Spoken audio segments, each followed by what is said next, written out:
Welcome to Hashtime with Navguzi Chwanuka. This is a place where we help you unravel social constructs, discuss self-development in line with mental health, emotional well-being, and everything in between that directly or indirectly affects us in the millennial world around us. If you're hearing my voice for the first time and are the kind of person who is not scared of being a better version of yourself even if it requires you to contradict who you were 24 hours ago, consider this your virtual home. I'm your host, Navguzi Chwanuka, and I cannot wait to engage with you in the various conversations.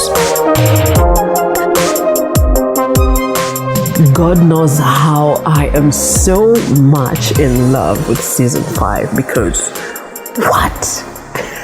My goodness. I have always wanted to have this conversation. And when I say I have always wanted to have the conversation, I am talking about one of the many topics I outlined when I was starting out podcasting. 4 years have passed and I had not yet gotten this conversation.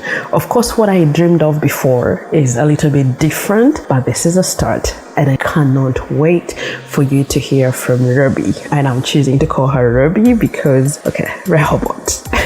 The other one I will not try. So I'm going to have this conversation, and in it we are going to be talking about fact-checking, journalism, and mental health. You are going to love her story, her experience, and her wisdom. So join us. Hi, Rehobot. Hi, how are you? Good, how are you doing? Meanwhile, your name, sometimes I feel like I might be mispronouncing the name. I feel like there is an accent that you add when you're saying your name, and I'm like, I can't manage. No, you're calling it right, actually. Is it? But yeah. I mean, I'm bad at pronouncing names, so. And then for the one of Aya, I'm like, ooh, okay. Let me just leave it at that. I know, right? It's Rehobot. You're right. Rehobot. You see that? You don't pronounce the T, I think. We do Rehobot. It's actually, I mean, it's different in Amharic and it's different in the English version. But yeah, I usually use the Amharic version. Amharic. Yeah. Does it have a specific meaning? It's a Hebrew. It's from the Bible. It's a Hebrew name, actually. Is it? Yeah, it's a Hebrew name. It's actually not a person's name as well. It's a name of, I think, a well or a spring, something like that. Wow. I know. But the meaning is really beautiful. Yeah. It means the Lord make us fruitful, and the Lord make us make our land big, our people big, and also it also means like freedom. Mm-hmm. So yeah. So introduce yourself to our listener. Okay, as you heard, my name is Rehobot. You can call me Robi in the short version. I am a media literacy and fact-checking consultant in Ethiopia. I'm from Ethiopia as well. Most of the time I work in media-related trainings and also digital literacy, digital security as well, and also safety in general, media literacy and digital literacy.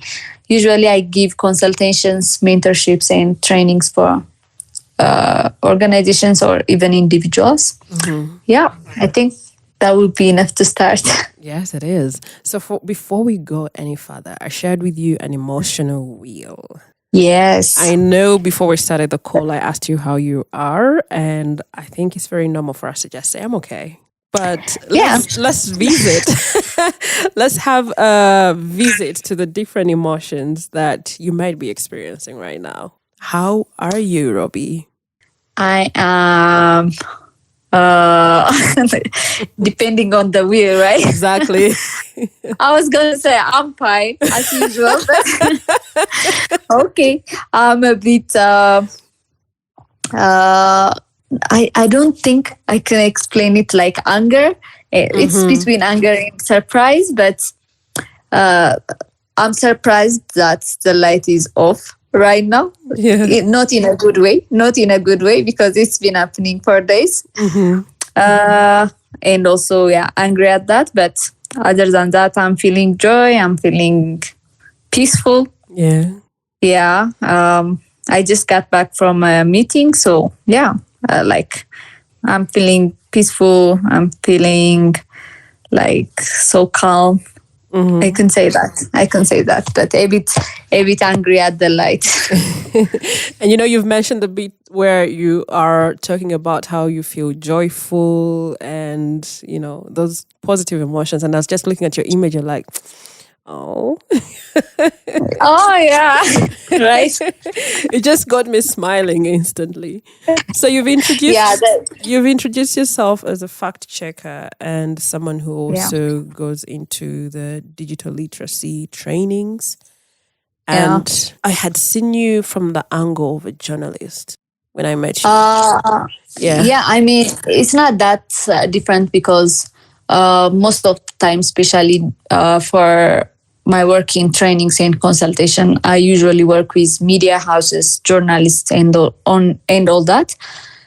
So it's more related with the media, but I'm not fully a journalist. Like, I'm more of a trainer in that aspect. How did you get to that space? Whew, that's a story to tell. So it all started during COVID, right? Is it? So, yeah. That's very recent. Very recent, I know. So initially I graduated in economics. My bachelor's degree is in economics. And after I graduated, I just joined an organization called CARE as an intern. It was in my field, more of in project monitoring and evaluation and something like that. So I was doing that, but I'm more of a social science person. So I was not that much interested in the economics or the maths aspect. So then COVID came, and unfortunately, or fortunately, I can say, the project got cancelled. So I didn't have a job for like 6 months or so due to COVID. Then I was so desperate. I was telling my friends like I will do any job. I will do anything. Even I can even do waiter. Well, I can even do be a waitress at this point. Like, I hate sitting in my home and I hate not doing anything. So I'll do anything. So I was telling some friends and some former colleagues to help me out in finding some jobs during that time. And it was a time where fact-checking was introduced to the Ethiopian landscape. So the Ethiopian media. Then there was an open call for a fact-checking organizations from a fact-checking organization, and nobody applied because no one knows what fact-checking is, including me. And since I was so desperate, someone recommended me, and I think I got in like that, just like that. Because I actually wanted to ask you, did you know what fact checking was? Because I just learned these terms last year, I think. Right? Yeah, me too. I didn't know. And the funny thing is, I was called for an interview the next day. I applied today, as in like today, and they told me at night, can you come tomorrow for an interview? And I said, okay. Then I forgot what I applied for. Oh my goodness. So it's fact checking, and I couldn't even refer to fact checking. So during the interview, my former boss, one of the interviewers, asked me, what's fact checking? Do you know about fact checking? And I was so brutally honest. Oh yeah. I said, I don't know anything about fact checking. Starting from its name, I think it's checking the fact, right? But I don't know anything. But I'm open to learn, and I'm a very fast learner, so I'm open to learn and give what it takes. So they loved my energy and they loved my approach to that, and they loved my honesty because they didn't expect me to know about fact checking because it's new for everyone. Yeah. So yeah, I got in like that, and starting from it was in 2000, I think November 2021, at the end of November 2021. Yeah, November 2020. Sorry, it was at the end of November 2020, and yeah, just like that. But I became a fact checker. Before then, what were your interests? Let us look at Robbie, the baby Robbie, childlike, answering the question, what do you want to be when you grow up? I mean, I wanted to be everything. Everything. Like every child, right? Yeah, so at some point, of course, I wanted to be a doctor or something, a pilot or something like that. But I think when I started knowing myself and figuring out what I want and all that, like when I am in grade 10, I think, in high school, we had to choose between natural science and social science. When you pass to like your senior school, like grade 11 and 12, you have to choose whether you want to follow the natural science, which is physics, chemistry, and all that, in the medicine, biology, or something like that, or you have to follow the social science. So we have to pick our future at that point. And during that time, like I was so sure one thing I was so sure about was that I want to help people, like in any way. So I want to work on people. I want to work with people, not like scientific stuff or theoretical stuff or policy or something. I mean, policies are also working on people, but not in an indirect way. I want to work with people like directly. So I want a people's touch kind of stuff. So I had to choose. I wanted to study psychology or sociology at that point. So I chose the social science one. Then I finished high school in the social science aspect. So now when you go to the university, when you pass to university, the government will decide what you'll study. Is it?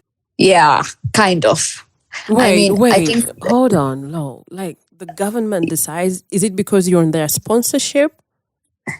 No, of course you'll pay after you learn. It's kind of like a, what do we call? You'll pay after you finish learning. I'm not sponsored by the government, but I think it's just the system that once you choose between natural science and social science, for example, I'm in social science, so I will feel my interests. So at that time, I filled one of the fields I chose was social science, then law, then business and economics, and like then journalism and art. I had only like 4 choices, but the choice doesn't matter.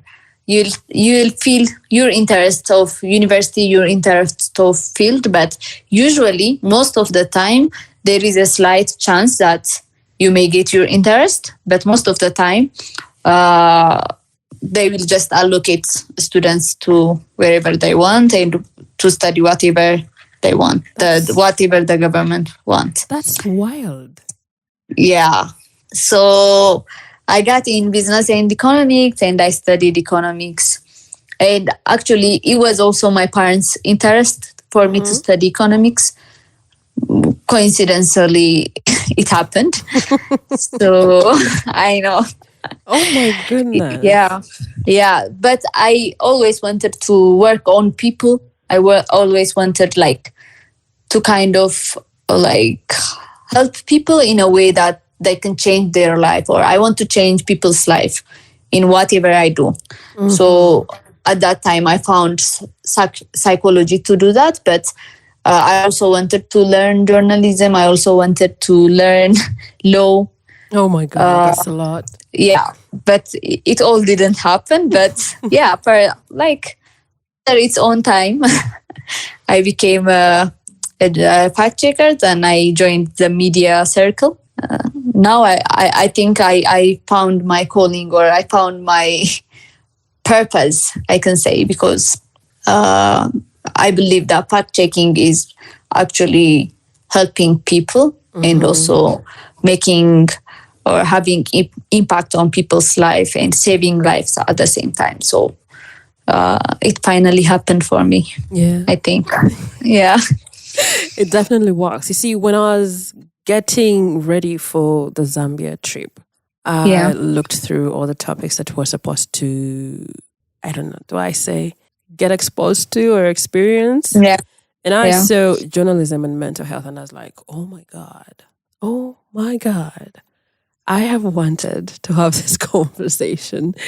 But I've noticed that for the few people or journalists that I've tried to pull in to have the conversation with, they were a little bit avoidant. You know, we were still in a space where mental health is looked at as people are running mad. Even those that have a slight understanding of it and information is readily available for them, they do not want to be a part of conversations that are related to mental health. So let us explore, how do you get to this space of mental health? What drove your interest to mental health? It's actually my personal experience during the time I was doing fact checking. So I started fact checking. Unfortunately, I started fact checking just the same time as a civil war broke out in Ethiopia. So most of the contents during that time, most of the online conversation we monitor, most of the issues that we fact check was about the war or the conflict, about different human rights violations, about people dying and all that. So as I said, I was happy that I was able to kind of inform people, like I was able to kind of change people's life by telling them what's true and what's false. Like I was really invested in my job, or I can say in the fact-checking work.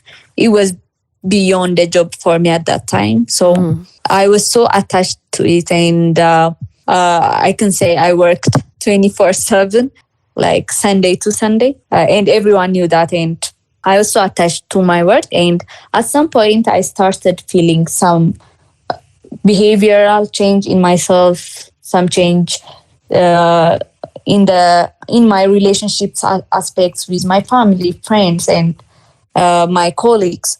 So most of my life that I thought I knew was kind of new to me, right? So I started noticing some change after like 2 years of working in, almost 2 years of working in fact checking.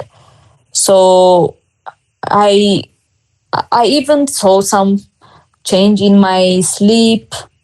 Also physically, I lost a lot of weight. And I thought I was like physically ill. So I went to a doctor, and I even consulted like 2-3 doctors at that time. And when I get my laboratory results, there was nothing wrong with me. Like I'm physically okay, but I'm always tired. I can't sleep. I'm losing a lot of weight. I feel pain in some part of my body, and I can't tell where it is. So I had one colleague who's actually a medical doctor, but who joined our organization as a researcher, and he just noticed everything I say, and he told me, why don't you consult a psychologist or a psychiatrist? So as I said, I wanted to be a psychologist, so I'm open to any mental health issue, or I don't see it as a taboo or as something wrong. So I was open to. I'm sorry to cut you short. Before you were recommended to to consult with a psychologist. Yeah. And then there is also your part of wanting to be a psychologist, which I feel like is kind of rare because we are not opened to these spaces. Now, when you're talking about it starting with your experience, yet we also see you as a younger Ruby having an interest in psychology. How? I think that's where I would want to understand, because we're in a space where mental health has a lot of stigma around it. And even last night, oh my goodness, we still have a long way to go. Last night I was with my cousin, and then I showed him the most recent episode, and he was like, "This is a psychiatrist?" I was like, "Yes." "Where did he study from?" And I told him, "In Uganda." It's like, "I think that's a con artist. I don't think those things are happening here in Uganda." And I was like, "No, there is a school of psychiatry in Uganda." And he's like, "No, but those things are only moon movies." I was like, "No, they're humans." Yeah. So that's where I feel like before you even get to that side of probably what revelations you might have found with a psychologist, where do you find this interest, this specific interest in psychology? I actually don't know. I mean, there weren't a lot of psychologists around me. And at that point when I was in high school, I don't even know any psychologist for that matter. But I've read some books. I was actually interested in psychology, more of not for understanding people only or how people think only, but kind of helping them to cope with life and all that. I don't know where it came from, honestly. I'm even confused myself because, as I said, I just wanted to help people. Yeah. So even I always used to say, even my mom used to tell me that I used to say, I will work with orphans. I will work with disabled people. I will help them, but I don't know how. Mm-hmm. So when I try to figure out how can I help people, like by studying something, of course there is medicine. There is I can be a doctor and help people, but I didn't find it to be more attaching with people, or I didn't find it to be more of my thing. So I don't know where it come from, but I just say like I want to study psychology. I want to know how people think and how, especially I wanted to work with orphans and children. So I want to help them like to cope up with the world. So it just came up and I don't even know how, honestly. Yeah. Okay, then fast forward. You have gone to a psychologist to consult with them. Yeah, and before that, one of the things I was also thinking I should, before my friend pointed out that maybe your physical pain might be related to like a psychological thing. I always felt like I should consult someone because, as I said, there are a lot of contents, horrific contents we see, and there was this specific time that I decided I should I should consult a professional. There was a video of a person that's burning alive. Oh dear. And I had to check that content. And usually when I see this kind of contents, I usually get I usually used to feel it.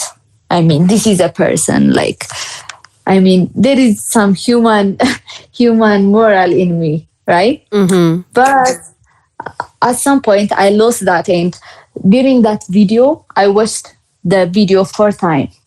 And 3 times, repeatedly. And I didn't even know, feel that there is a person who's burned alive. I was just focusing on the speech they were talking about. They were speaking in the language, the uniform or the clothes they wear, the area. I was all focused on checking the content, and I lost my humanity at that point. I always say I felt like I lost my humanity at that point. Yeah. So when I realized that like, I think it's the fourth time or the third time, when I realized that, I just broke. I was in the taxi heading home and I just broke. I couldn't control myself. Like, I felt it to the bones. And yeah, I decided that I have to check with a professional, or I have to talk to someone. What could have broken you down? Was it like, what have I turned into? Yeah, of course. I mean, this is a human. This could be me. This could be my brother or my family, or this is a human. This is a person. And I'm all focused on it as if it's just a content, just a social media content, not one person's life, like not a person's life. So what's wrong with me? What have I become? Like, all the questions, where is my humanity? Where am I helping people? Like, all the things started coming up. And yeah, that's when I decided for myself. But I didn't go to anyone, or I just thought to myself I should see a professional, but I didn't went there. Oh, you didn't? Yeah, I mean, I didn't have time for myself at that point. So I went back to work as usual, but I think after that I started feeling the physical pains and all that. Then my friend pointed out I should consult someone. Then mostly people, even though people want to go to any professional, most people don't know where they are found. Right. But there was this psychiatrical clinic on a main road, and I usually read the name. It's called Lebeza Clinic, and I usually notice it, but I know where it is and everything. So when I decide to go, so that's the only place I know of. So I went there, and I spoke with the psychiatrist. The first session was more of an introduction. Right. So he was expecting to make me open up and to try and everything, but I was so open for the discussion. So it was so easy for him, and he was so amazed because, like, I mean, usually the first sessions, not only the first one, but the second and the third sessions are us as a professionals trying to make the people open up for us. But you're so open. How are you like this? And I told him, like, I came just by my own will. So I'm open for the idea that I need help, and also that there's something wrong with me. I know that there's something wrong with me. So we just got right into it. The second session, he didn't know what kind of job I work on. I told him that I'm attached and everything, but he told me that I need a break from my work, not knowing that what I work on. I didn't tell him I was the fact checker, but he told me, I think you need a work-life balance, he told me. And at that time, the response I gave him was like, no, you should find a better idea, because I can't take a break from right now because there is a war, there is conflict, and if I am also the lead fact checker in my organization, so I kind of lead the whole team. So I don't think I can take a break from work at that time. So I mean, eventually one thing to lead to another, but he gave me an order, a strict order to take a break at least for a month. Ooh, a month. Yeah. And also I had to kind of have a healthy sleeping habit. So I had to balance it. I had to have a good sleep during that time. But the funny thing, I didn't take that break. I lied to him. I was actually going to ask you how that went, because the time was tight. Yeah, I mean, so I told my boss during that time, and I told him, I went to a psychiatrist, and I'm sick and I need a break. Right. And so my boss worked for an a bigger organization, an international bigger organization. And he told me, yeah, when we were working there, we had a therapist for ourselves. And so he has awareness about the impact of the work, but didn't get us the opportunity to have a therapist or to talk about it. Okay, in that case, I went to a therapist by myself. So, and they ordered me a leave. But I told him, like, I know we can't afford to have a leave at this time. So let me just come to work twice a week and I will take a break the other days. And we agreed. Then, after 15 days of my break, when I went back for the 2 days work, my boss called me to his office and said, like, you know what? I think you're faking this all. He told me that even the psychiatrist is fake, even the sick leave paper I showed him or I gave him was fake, and even I myself is faking it. Really? Yeah. And that guy, that person actually was saying that he had a therapist earlier his career because the content he was seeing was horrific. He believed that we can be affected, but I am faking it. What? Yeah. You know, I was just about to ask you how helpful it can be when your boss understands the impact of your work on your mental health. And then now we have swung back to zero. It doesn't make sense. Yeah, I mean, I don't know. I think it's his personal. I'm not sure at that point because at first he was saying that, yeah, it's actually bad for your mental health and everything. Take your break. And 15 days later, he said, I think you're faking it. Oh my goodness. Yeah. So I resigned that day. That day? From my job. That day. I mean, that night. I had to finish my work during the day. So oh my goodness. I resigned that night. From the job I love, like, the most, I can say. Yeah, so I resigned. So I started advocating for this kind of mental health issue for fact checkers. Not only fact checkers, I mean, in Ethiopia, there are only like 10 fact checkers or something, not even 10. I think now we're like 6 or 7 fact checkers in general. Oh, yeah. So, that's in Ethiopia? Yeah, in Ethiopia. Yeah. We are like a very few numbered, but most journalists actually relate to us, or most of the journalists' work also relate to us because they have to report on human rights violations, they have to report on the war, they have to report on different horrific contents. So I think I thought at that time, not only fact checkers, but journalists also are affected by these issues. So I started advocating in every panel discussion or in every event I got invited to, or in every event I'm a speaker at. I started mentioning the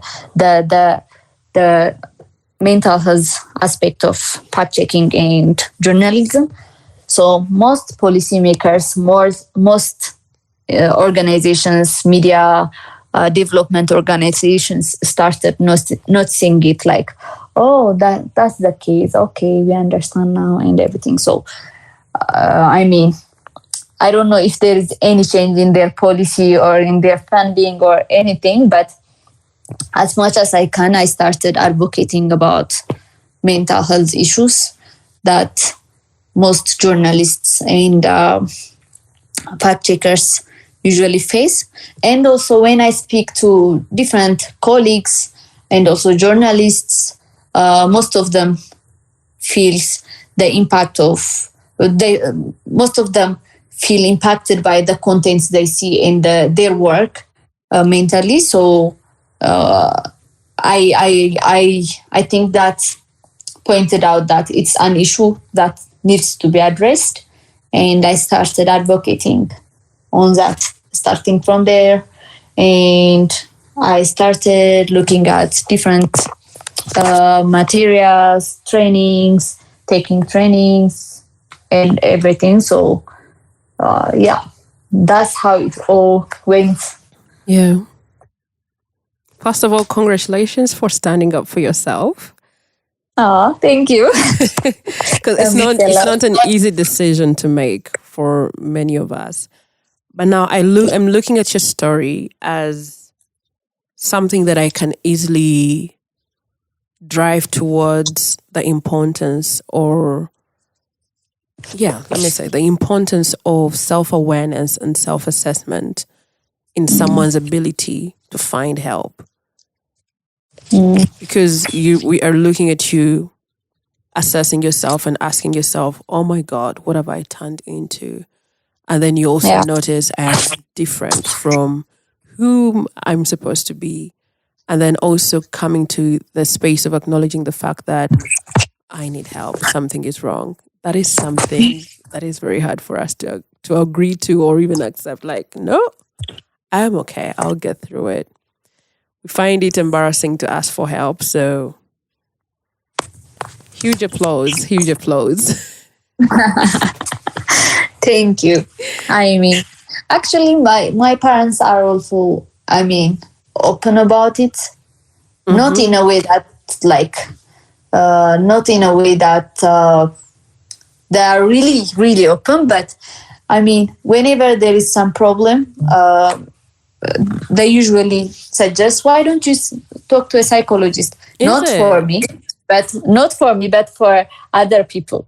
Yeah. But when I told my mom that I went to a psychiatrist today, she almost broke. Like, she was like, "What? What happened for you? What happened to you?" Or something like that. She was so like frightened or afraid for me. Yeah. In a way that seeing a psychologist is like going insane or something like that. But usually she was the one who recommends others to see a psychologist. But when it comes to me, she was like, "What's wrong with you? What happened to you?" and everything. But I think my circle and my family is kind of not as strict or not like conservative about it. So I think that helped as well. My environment helped as well. Yeah. Yeah. Thank you so much for sharing that point. Of course. What does self-care look like to you? Or how did it change when you came to a realization of the impact of your work on your mental health and how you realize that, oh my goodness, something can actually affect me and throw me off the course of my goals? Yeah. Well, I think it all starts with self-reflection and like knowing yourself, I think, because I think the moment that helped me is the moment that I realized there is something wrong with me. If I didn't realize that, and if I just continued with the burnouts, the trauma and everything, it would have been worse and it would have been really hard to come back from. So I think just checking on yourself and checking on your wellness is the first step. Then I actually, the day after I resigned, it's exactly the day after I resigned. So I resigned on Thursday night, and on Friday I booked a weekend getaway trip. Yeah. So yeah, I went to some place other than my city. I went on a hiking, and I just took the break I needed for the weekend. And I started going on hikings on the weekends. I started hanging out with friends that I stopped seeing due to my job. Right. So I started reconnecting. I started giving time for my family. And spirituality also helps because at that time, for example, I'm a Christian, so during the time that I was so invested in my job, I didn't go to church or something like that. So I started going to church. I started my spiritual journey as well. So it all helped in different ways. I mean, I even spending time with my family helped just to open up, to talk to people, to just have fun and everything. So I think self-care starts with listening to our body, listening to our soul, listening to ourselves in general, then taking time for ourselves as well.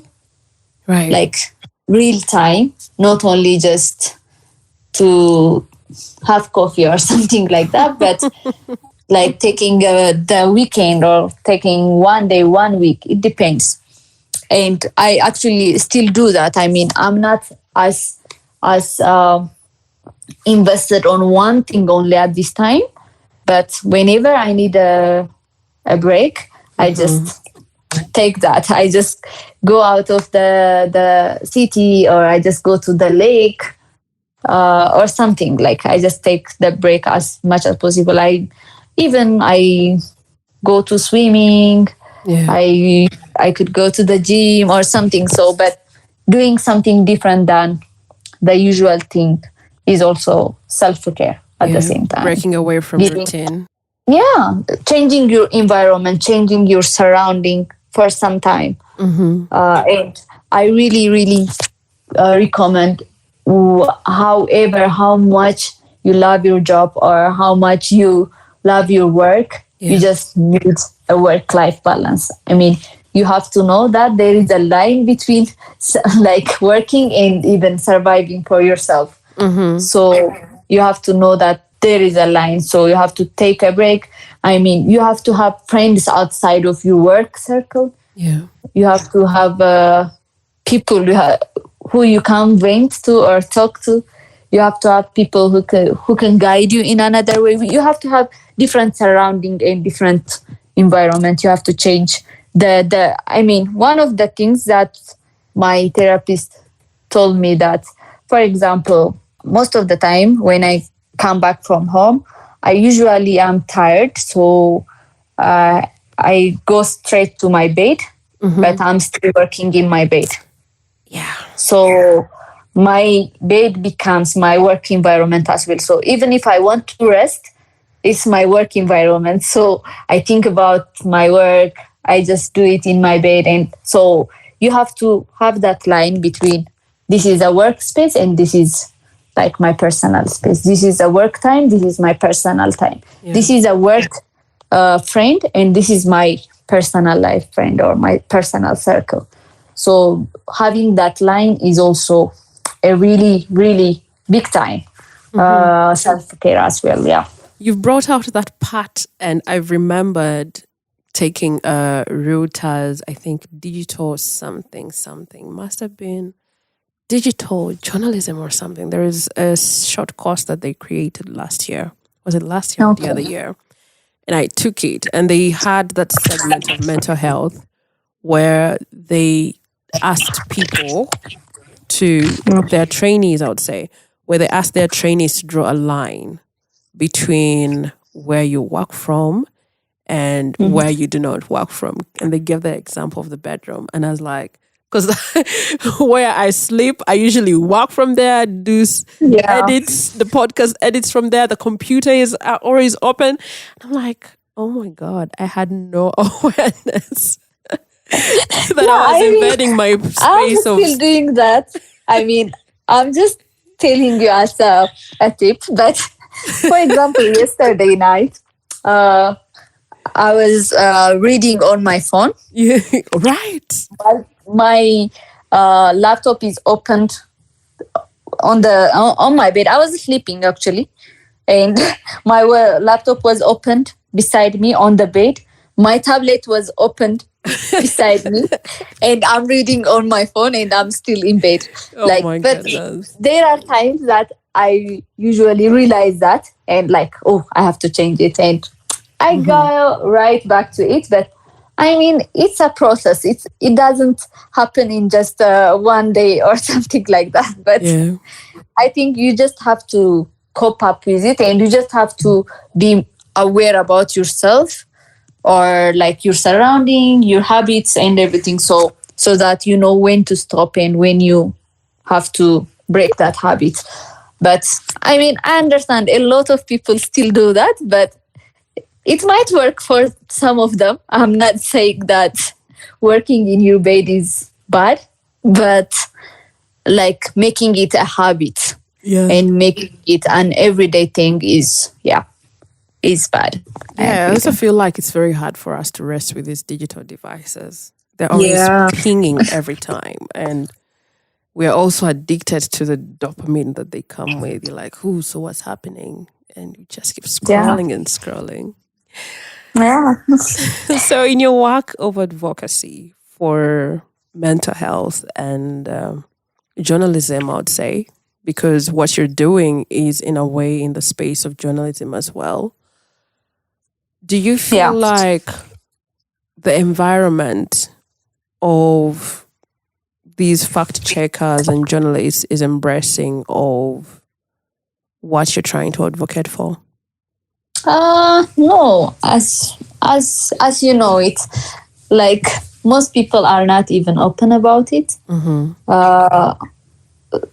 It's the system is in general messed up.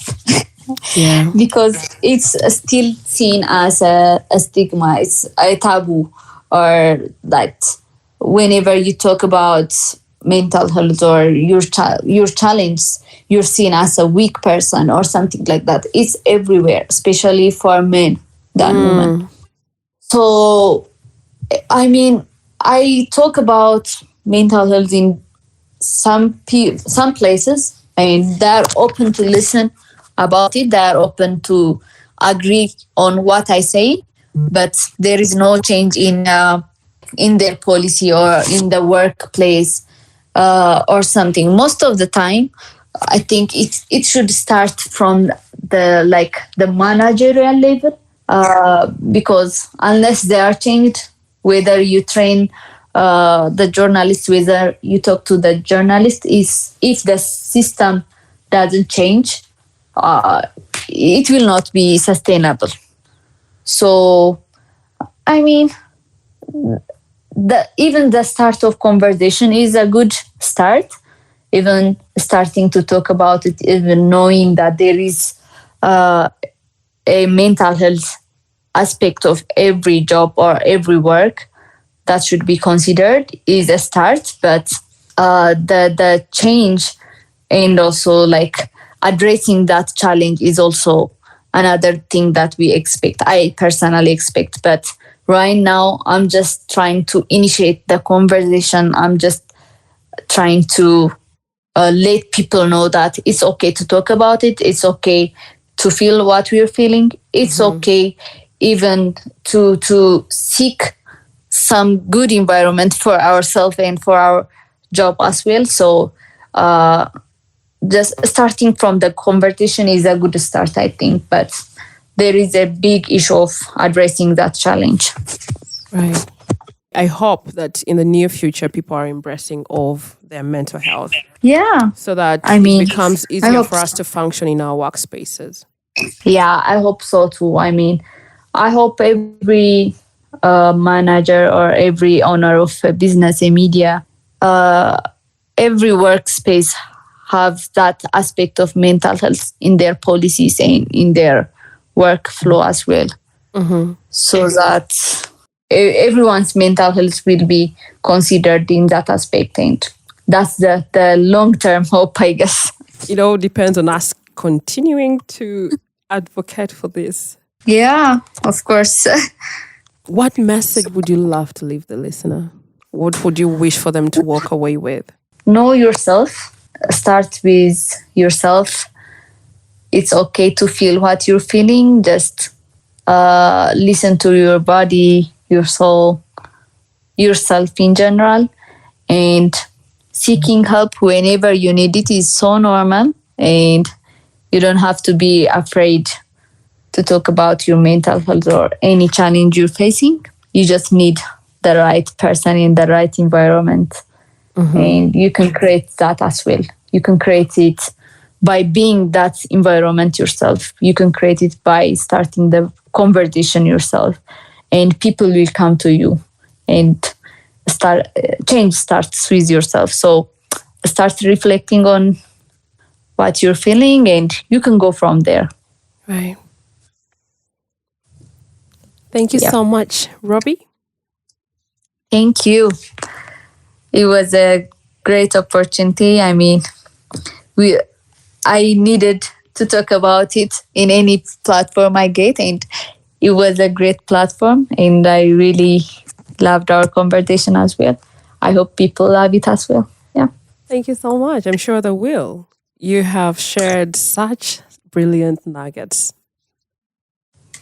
Thank you so much. So if you have to look back, has electricity come back? Or are you still struggling?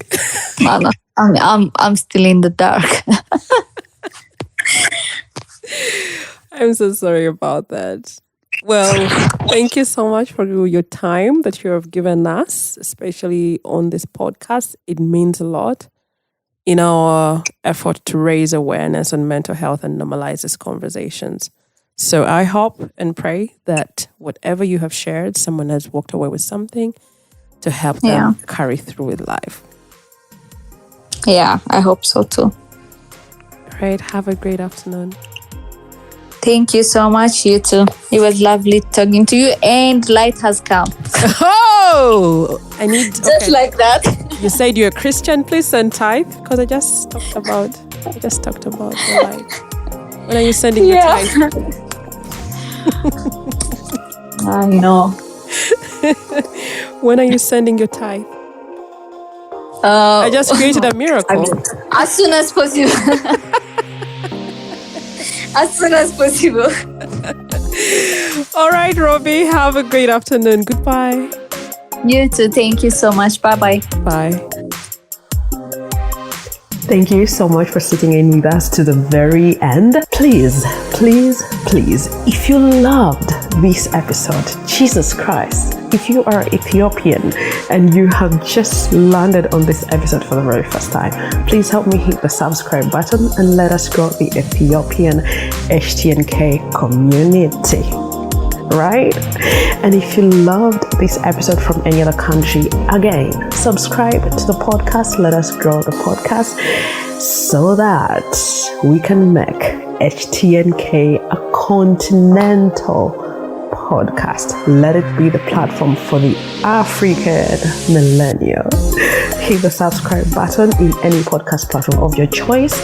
To those who are on Spotify especially, please hit the follow button. Apple Podcasts. Oh yes, we have YouTube as well. There is a whole list for the podcast that you can, I think it's called a playlist, that you can always catch the podcast from. It is in audio format, of course. And there are just a few shots in videos where you can see my face in case you want to see what I look like and you have never seen me. You can always check out our social media and see just a few pictures and some videos. So yep. And if you have anything that resonated with you in the conversation, please share it with us. We are ready to read from you. Share on social media, tag us.